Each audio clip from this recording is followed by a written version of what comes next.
Feeling football season coming up. That's some pump music right there. Gets me so amped. Pirates of the Caribbean, right? Yeah, pretty close. Mouth. That third voice you're hearing, that sultry third voice you're hearing is Damian Alpazar of 208 Monkeys, regular on the guys. Sweat Equity podcast. Glad I could be back. Eric Reginger. I just don't want you to talk over this song. Get me amped the podcast. Woo! It's almost like you need a war cry of some sort, like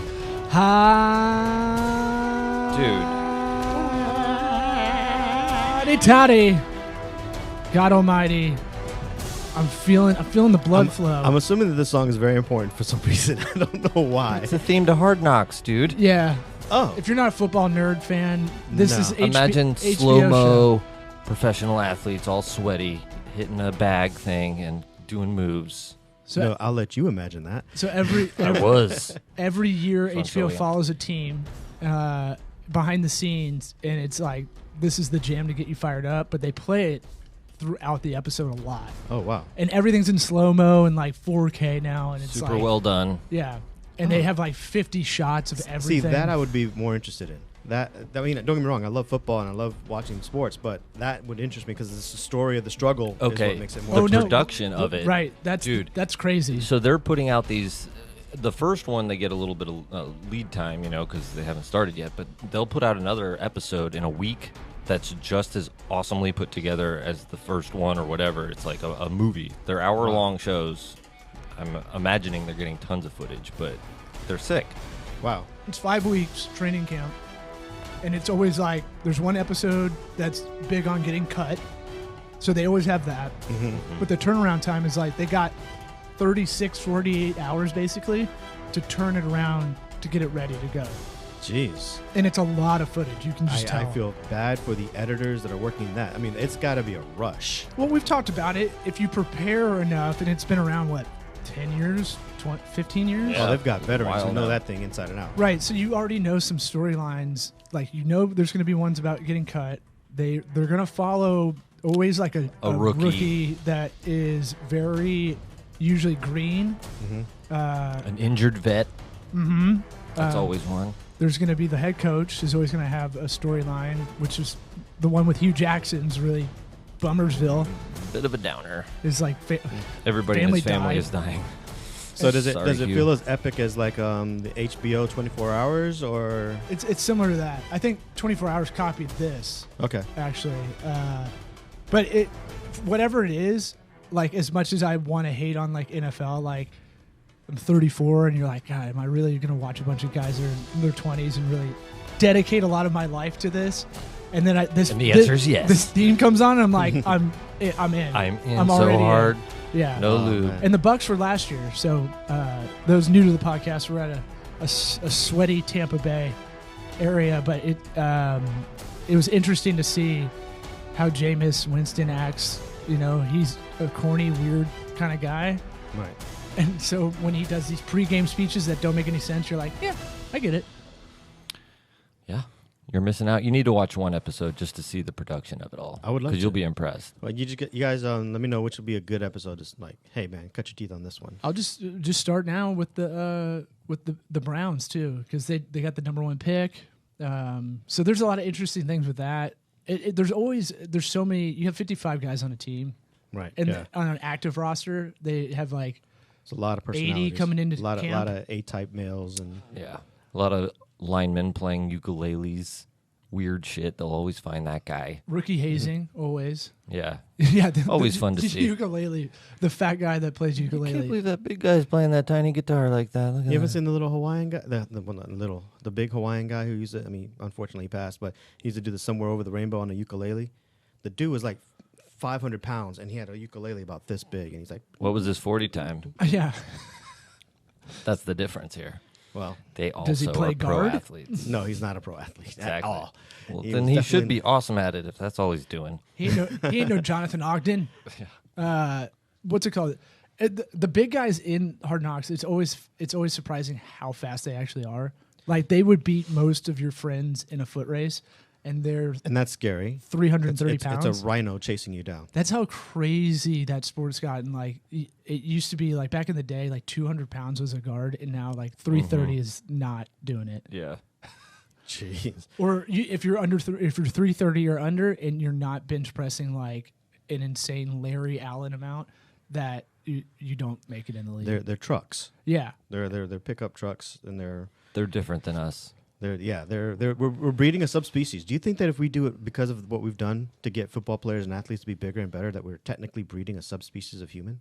Yes. Yeah, I mean, love that. There's something to that. I think, but they're not the best athletes like afterward. I feel like so I feel like you're getting a lot of guys from NFL that get cut or just don't make teams. They're starting to move to MMA and go over there, and that's going to be really interesting as that becomes more popular. I think That dude from the Bucks, that defensive end, Marcus Jones. Marcus Jones, he The tried Terminator. It. Yeah.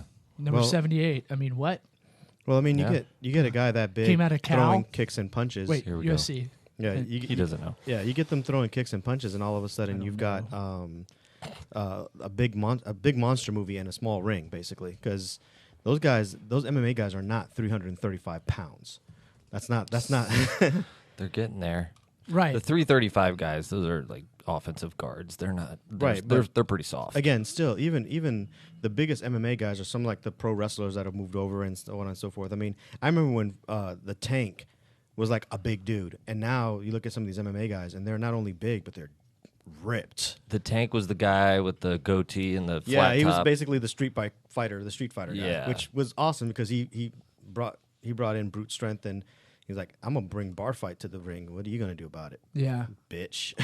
I was wrong about Marcus Jones. Takes a big man to admit it. North Carolina. Way to put yourself over. 1996 draft, round 1. I got him confused with John McLaughlin, number 95, an old Bucks player He's trying to make up for it. I understand. that used to run on kickoffs. A big guy like that used to run on kickoff. They're trying to make the rules different for kickoff because it's like the most dangerous play. He's making up for being wrong. Oh, no, by I'm answering wrong. questions I'm nobody wrong. asked. No, more like he's preparing himself for the comments from viewers when Yes. they're like, well, technically. If we got comments, Listen. we have listeners, we see numbers, but we don't see anybody. What? You wanting guys to- aren't commenting? We'll even Rude. take haters, man. We had Hey. moved on to MMA superhuman fighting subspecies, and you're still worried about Marcus Jones. I want to admit when I'm wrong. I'll always do that if I can, if I know. I had to look it up because that would eat me the whole time we're potting. But we wanted to talk about the kind of hiring process and how fucked it is nowadays online, basically. Okay. I mean, you hire a lot of people because you do a lot of video production, a lot of project based stuff that has a lot of freelancers and all that. I was trying to think of what are we going to talk about today, kind of thing, and I had someone hit me up about what do I do? How do I get an internship at like a PR company? And I was like, let me try to introduce you to a few, but it got me thinking about just the hiring process, and we've kind of talked about it a little bit in previous episodes, but I think it's still worth revisiting, even though we recently just talked about it. I feel like, and you, I know, are Damian, are a big proponent of this with your guys. If you want to be in the film kind of arena, if you want to do video, you're going to do it for free because there's a lot of people that want to do it. Yes. So if the market demands, there's not a market demand to do telemarketing, right? I mean, there is. Yeah, no, but you still have to get a people job. people aren't lining up around the corner to try to get that one job at the telemarketers. Right. And then, there's people that do it and realize it's not as sexy as they think it is. I'm sure you've dealt with that. But what's your attitude towards kind of picking up freelancers is a whole other area too. When it comes to the freelance world, even in the internship world, when you're trying to hire somebody online or as a freelancer, the kind of golden rule, you hire who you know. So you either hire someone you know, or you ask somebody you know, do you know somebody that can fill this role? And they'll recommend somebody, and based on that word, that person automatically gets a one-up. I mean, it's who you know theory is absolutely, applies to the creative world. I think not just the video production world, but the creative world in general. If I was like, right now, hey, man, I need a logo designed, first thing I'm going to do is say, who do you know? Do you know anyone who designs logos? Because that means that someone else has trusted them with that work. And when it comes to creative and when it comes to things that require, like for example, when you mentioned the telemarketer is going to get in there and be like, I need no experience. I talk. Yes, I speak English. And here's my script. And they need very little training. They don't have a style. Right. They don't have to have a style to it. But once you start getting into the creative arts, their style, their eye, their responsiveness, there's like a lot of things that you're trusting this person to do. So you can't get through the creative project if one cog is just fucking up. You can't get through it. So if you had like the PA intern that comes in and is trying to put their stank on it, and you're like, no. Yeah, but you see that PA who we always say this, and if the PA comes in, everyone will sit there and not know the PA's name. But if PA's on top of like making sure that the coffee and that everything, we got a phone call. That's my business line, man. What? No, there's no business right now. What? Business during pod? Mute Okay. that. This episode brought to you by Grasshopper. Go to trygrasshopper.com/sweat. Get the hookup. Holler if you hear me. Trygrasshopper.com/sweat. And I think you get $50 off. Get a business line. Don't be a jabroni. That was actually on. We were supposed We meant to do that. Yeah. Totally Wow. meant it. Wow. It's just we just do it kind of for fun. Slick, right? We just want it randomly. That was pretty slick. I admit it. Yeah. You had Way to no break in a idea. commercial without me knowing. Yeah, we set an alarm. Bam. You just got added to. But yeah, so the PA, you don't know the guy's name, and he may come on, guy or gal. The person may come on, and all of a sudden, you're like, yo, they were on top with the lunch orders. They made sure that the coffee was there. We never overflowed on the trash. If something needed to be grabbed from the truck, they went and got it and brought, and they were quick about it. They didn't sit there and try to flirt with somebody the entire time or ask too many questions. And you'll find out that somebody on that crew will know that person's name. And then when another crew gets put together, they'll sit there and say, hey, does anybody remember that one person, that one PA that was there? They were free, but they were like doing, they were just really good. Oh, yeah, that was Susan or John or whatever. Hermano. And then they call him up, and then that PA ends up on the next. I just kicked his water. The next PA shows up on that scene, and then after 2 or 3 of those freebies, all of a sudden it's like, no, get them some money, man, because they're good. Oh, so you tip them out. Yeah. Yeah. So I mean, no matter what job you're doing, the menial job, like it's hard to really implement for a lot of people, myself included.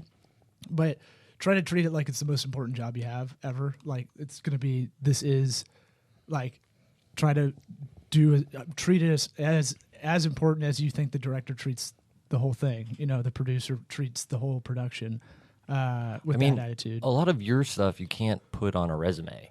You have to see the work ethic. You have to see how they operate. And are you a resume? Do you even do a resume?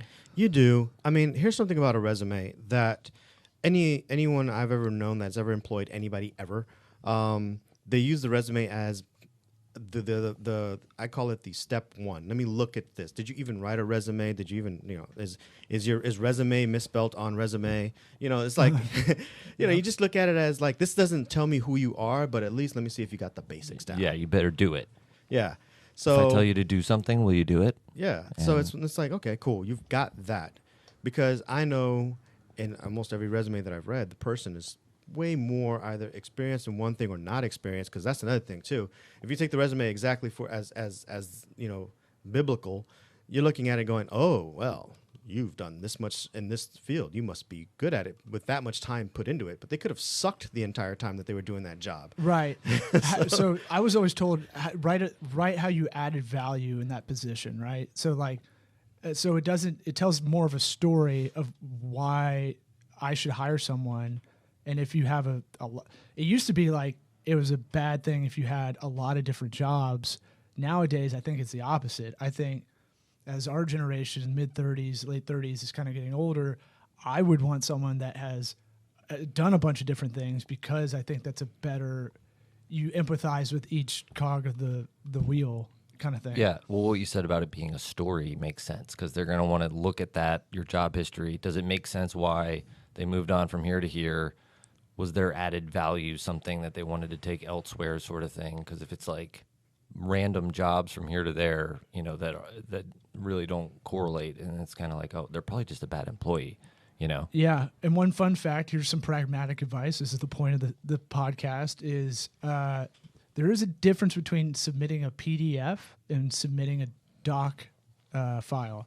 And the reason this is important is because I need to look this up while we move on, but I think a doc or docx file can be scanned better by all these recruiter systems, all these HR kind of job submission. It basically scans it like it would an application on a credit card. So you're saying when you're talking about you think PDF would be more formal, right? Well, PDF.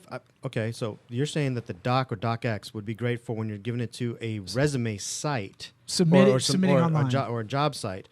But when you're emailing it to someone, I think the PDF still works better. For sure. I think because PDF feels more formal because you can't edit it, right? So I send that docx. So docx, edit my shit. I don't care. When you're submitting for a job What are you online, gonna do? You need to do it in Word when it gives you the option, because for whatever reason, PDF doesn't scan as well in all these kind of programs all HR people use.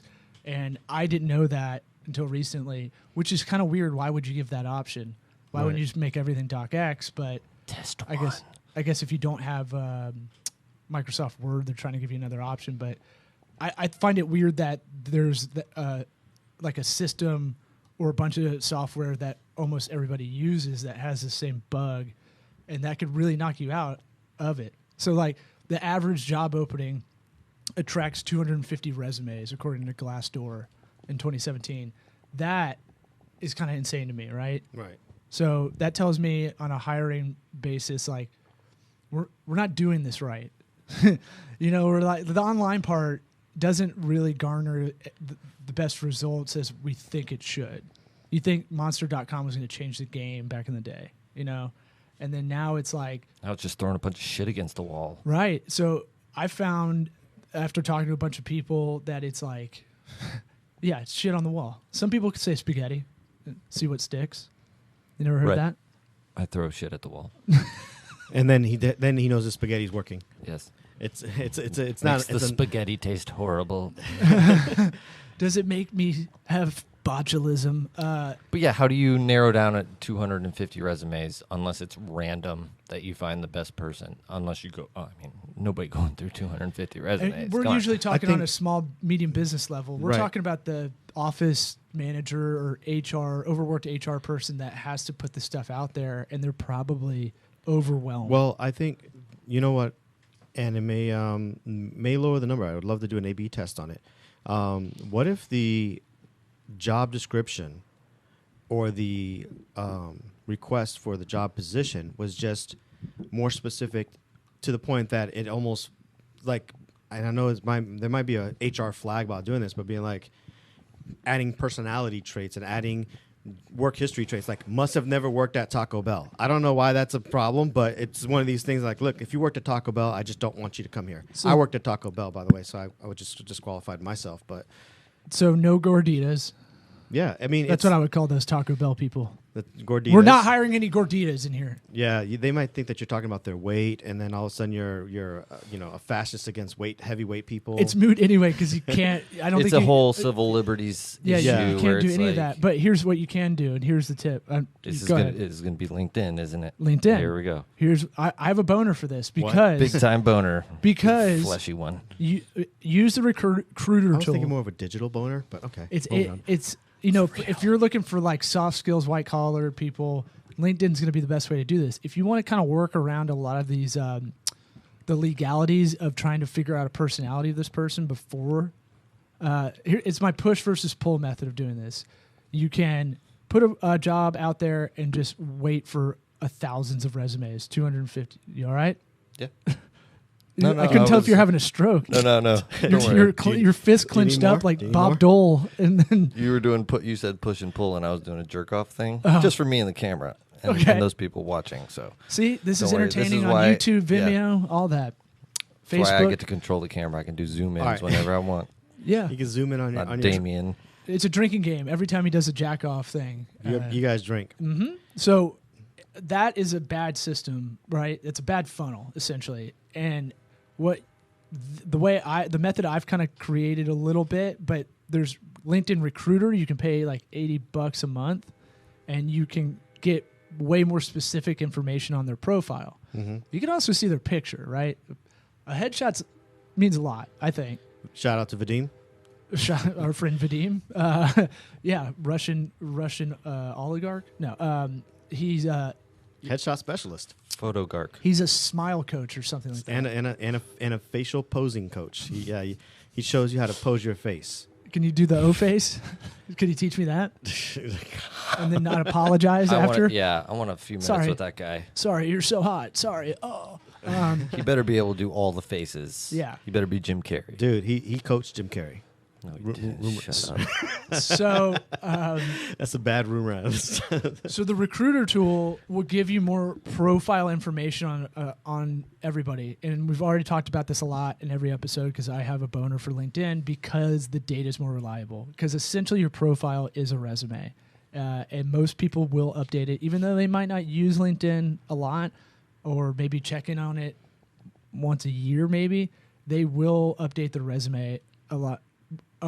To a reliability factor. There's Right. with online stats, and I don't want to get too far in this rabbit hole. It's reliability and relevancy kind of thing. And is it reliable? Is it relevant? And so that's why LinkedIn charges more for ads. So that tells me something. When it's 3 times as much to advertise on LinkedIn, that means their shit's good or better. Yeah. And there's not much to do, right? So they've made a channel that you can't do as much as Facebook. You can't. Well, because And do you really want that much freedom on LinkedIn? It would take the professionalism away. I mean, it can get unprofessional sometimes. Well, there. right, and they've somehow curved the culture of like, hey, let's keep it all business on here kind of thing, because you see a lot of these people trying to curve. Well, it's people weird into when that. you have fitness models being their business. It's my business. Right, That technically- thong is a business expense. You could see being a stay-at-home mom it's kind of like running a business. I mean, there's Yes. a bunch of parallels, but I don't know how they did it, but they've gotten the users to really curve other users into going, hey, let's keep this. Hey, cut content the shit, business- okay? Let's keep this business content, or content business, which is boring for the most part because people are posting. But useful. Yeah, but it's not personalized. They're posting like very corporated memes and like, it's not.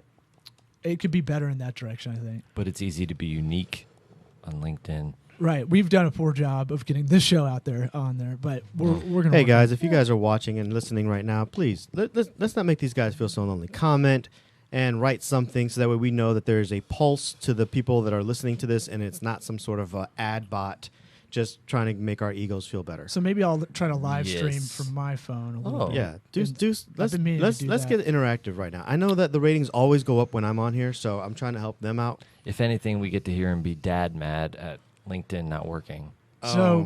So Why does it look like we're in We're a very sauna? foggy. Yeah, yeah, it's- because I don't clean my No way. screen. that is That is gross. Is that the Is that screen? peanut butter? Yeah, it's peanut butter. Yeah, Ah, no, Very it's an effect, thin- guys. Thin film. We're in heaven. Okay, heaven. So No, we're not. I'm in heaven. what I was saying about LinkedIn is that if you want to hire someone, here's a trick you can do: is you can search. So I pay for the premium account. It's $30, right? Mm-hmm. You can see how many people look at your profile, which is super creepy. And I like to send a screenshot and go, "I see you looking at me, girl." Like, and to everybody No, that them Even looking at you- creepier. Yeah, I know, yeah, no, it them makes looking it- at you is not creepy. That is creepy. It'll be like so and so looked at your profile, and I'd be like, "Stop creeping on me, man. This is fucking weird." And so that's my fun little game I like to play for the $30 I pay more. But what you can do is see how many people look at your profile the more you pay attention to it.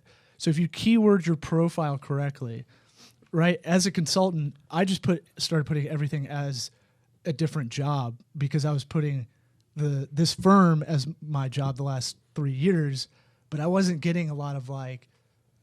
You should be getting a lot of traffic from like recruiters, right? So they think you have 18 jobs right now? Like 30. The only ones I can really list are like I can only put like about 30 or 40 Oh, because just 30 or 40? out of 400 people we've helped I'm just saying. in 3 years. So you have no problem showing that you are employed by 30 different I people. wanted to try it. I wanted to see how it goes, right? Because if anybody asks, they're going to get it. They're going to see that it's like, oh, it's not like I just started somewhere for 3 days and then left. They're going to see the overlap in the. Well, I've always said that when you go from working for somebody to being your own boss, you go from one boss to maybe 30, 40, or 400 in your case.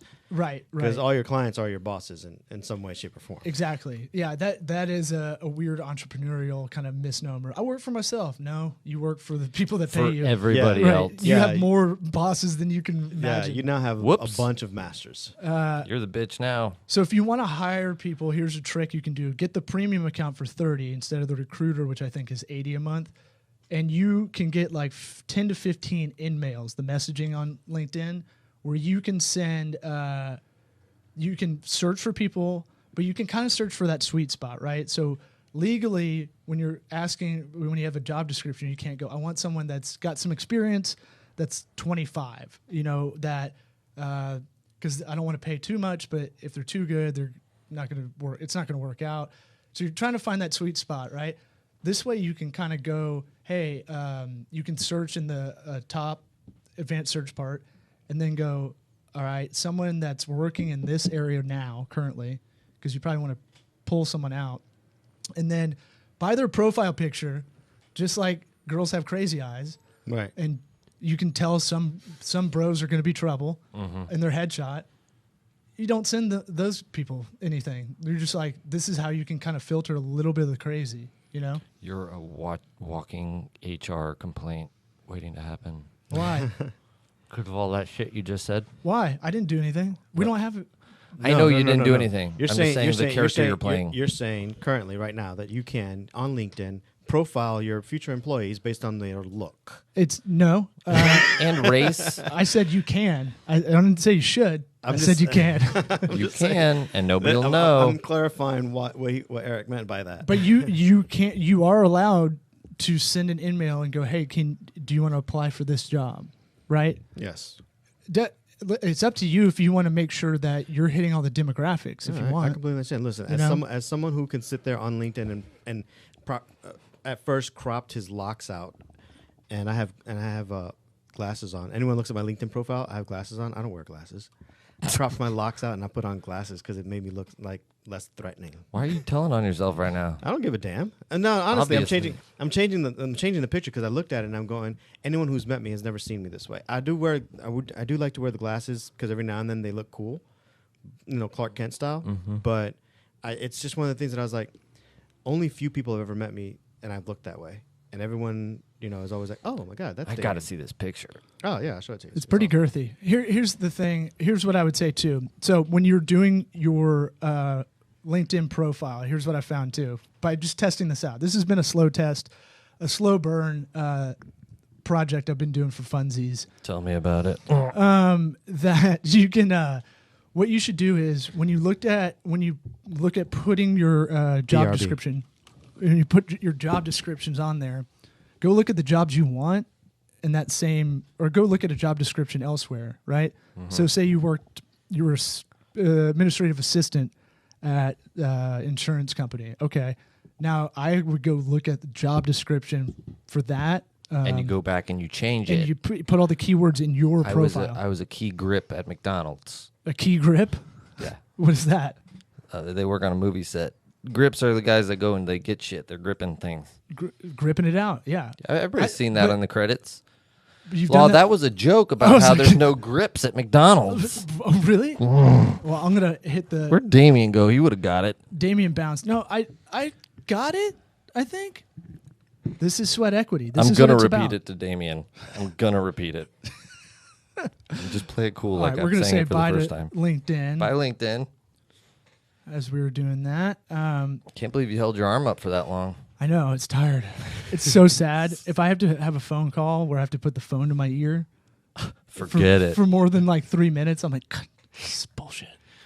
Burning. I'm such white privilege. So I would say keyword your resume or keyword your LinkedIn profile, which is essentially a resume, correctly. I did it, and I would get all these recruiters hitting me up. Hey, there's this job, and I put my number if they want it, they can call me. Yeah. And I would get calls like that were like legit too. Like I thought it was going to be a bunch of crap, and it would be like, hey, there's there's an agency that needs a like, what was a really good one? Supply chain kind of ops, but for the marketing department. And I was like, that's some high level shit. Okay. I mean, dude, I get hit up all the time with just random LinkedIn stuff, whether it's people wanting to be guests on the show or whatever. But like, it's just I want to show the corniness of the. Well, yeah. Well, I mean, they are pie, Hey, Eric. pie in the sky. It's been a while Yeah, since we it's all- talked. You it's got a all really great network. It looks like. It's all form messages, you know. I want But to like. still. It seems like the Ethiopian or Nigerian email scam, like all those email, Oh, yeah, all those messages that come in. Right. But, you know, it's still, you get way more. I've never followed through on any of the shit, but, you know, it seems much more promising leads on things like that through LinkedIn. Well, I think Because you have to have like it's a little bit more official. I think, you know, there's like more background to it. Well, that's what I'm saying. Like you won't lie on there because of the social pressure, right? You can lie on your resume, but it's going to be hard to lie on LinkedIn because it's public. And so there's that social contract aspect to it that keeps you honest. You know, You don't want to get blacklisted on LinkedIn. well, you don't. Yeah, well, you don't Play want for recruiters keeps. to like, you know, you don't want people to call you out on that. My sister called me up and said, "Hey, you don't have an MBA. You didn't finish business school, or you didn't go to business school." And I was like, "No, I didn't." I didn't tell mom? No, she did. She's 10 years older than me. And I was like, hey, what? I went to business school. I didn't finish. I fully admit that. But it I guess it can look like I say I did. I burned out. Like I burned out and got like a C. You get whatever under, like, it was like a 299, and that kicks you out of the distance program. And I'm like, I fully tell everybody that. Like, Kind of bullshit. yeah, it's whatever. Why would you have an ABCD system if you have to get a B? Like, why? Yeah, why make wouldn't it you pass or fail. Right. Insane. But that's neither here nor there. I just like that she called me out. I was like, you didn't go to business school. I was like, are you serious? I technically did. But had to like call me up or text me to ream me about it. And I was like, so there is something about that where she felt I was lying to where like, to the point where like, hey, that's not cool. You shouldn't be doing that. And that's not going to be, she's worried about me. I know that's why. I mean, I believe in family, but LinkedIn above family, okay? You need to change that shit. Well, no, I mean, she's been my second mom my whole life kind of thing. So I get what she's doing. She's like, hey, get your shit together. Because if I was really lying, she'd be valid in that kind of statement. Yes. So it's just funny though, you know, I've had more people and I have more in-person conversations about stuff I post on LinkedIn once I started paying attention to it than any other social media thing. Yeah, it's taken more seriously. It's Facebook for grown-ups. Well, I did your 4:30 wake up for a while in February, and that I would try to take a picture and try to write something a little bit, like a little creative writing while I was walking the dog, and then my wife called me a douchebag, and I stopped doing it. But because she's like, "Why are you putting your feelings journal on there?" And I'm like, "I don't know." What's with all the feelings, dude? It's for accountability. That's kind of why I'm posting it. That's why Jocko posted it, I think. Yeah. Anyway, where are we at? What's 30. We got some time. 30 I'm what? waiting for Damian to come back so I can 30 bust what? him with my key grip joke. Oh wow! You're your dad joke pushing. Yes. I still don't get the joke. I don't even remember the joke, to be honest. Man. we got a we got a silly Eric. Oh, time. okay. I remember what it was. Okay. That's so rude. I am sorry. It's Damian. okay. I just happen to have the water guy and the cable guy show up at the exact same time, and they were supposed to show Adam up before Sandler and Jim Carrey? See, that was good. That's a good joke. Okay. No, we were just talking about how I told him. We were talking you were gonna go about with Larry. changing your LinkedIn past profiles or past job descriptions to something you want now. And I said you could change it. Say you were a key grip at McDonald's. Mm-hmm. Crickets from Law. And now crickets from you. I tried to steamroll it. I And understand there's no such thing he as a didn't- key grip at McDonald's, but I'm still wondering, like, did he mean that? Is it the alcohol? The joke is that the alcohol. that the description is not real because you're going back and changing your LinkedIn profile. Yeah. I'm going to say that might be my best joke ever, guys. Wow. I wish we had that Price Grand is Right horn. Slam. What? I knew it wasn't going to kill with Damian. I just wanted to get it out. No, I what heard it. You know what's funny is the story. The story is funny. Exactly. The retelling of the story in a dad push joke way. Eric's on fire today. You're in the zone. I think we got to end it on that. I don't think. Don't try and top that. I mean, how do you? That's your closer. How do you do any more? You can't. Key tag, grip at McDonald's and I'm out, yo. You can't tag that. All right. Well, Sweat Equity Podcast. We're on all things podcasts are available on Spotify, Pirate Bay. Whatever. Hey guys, don't forget, comment. Write some stuff down. I feel like we'll answer that if you actually write something for us. Good or Some bad. Oklahoma drills today. Yeah, getting that gauntlet. Troll us, for God's sakes. That's not what I said. Get some pads. Go out, hit somebody. If you manage anybody, like you do with helmets in training camp, I want you to write their last name on their forehead so you remember them. Make That's them a tip. earn This is a their game lunch. of inches. Yeah. Oh, Ah. it's the 6 inches in front of your face. That's my Al Pacino. And any given Sunday.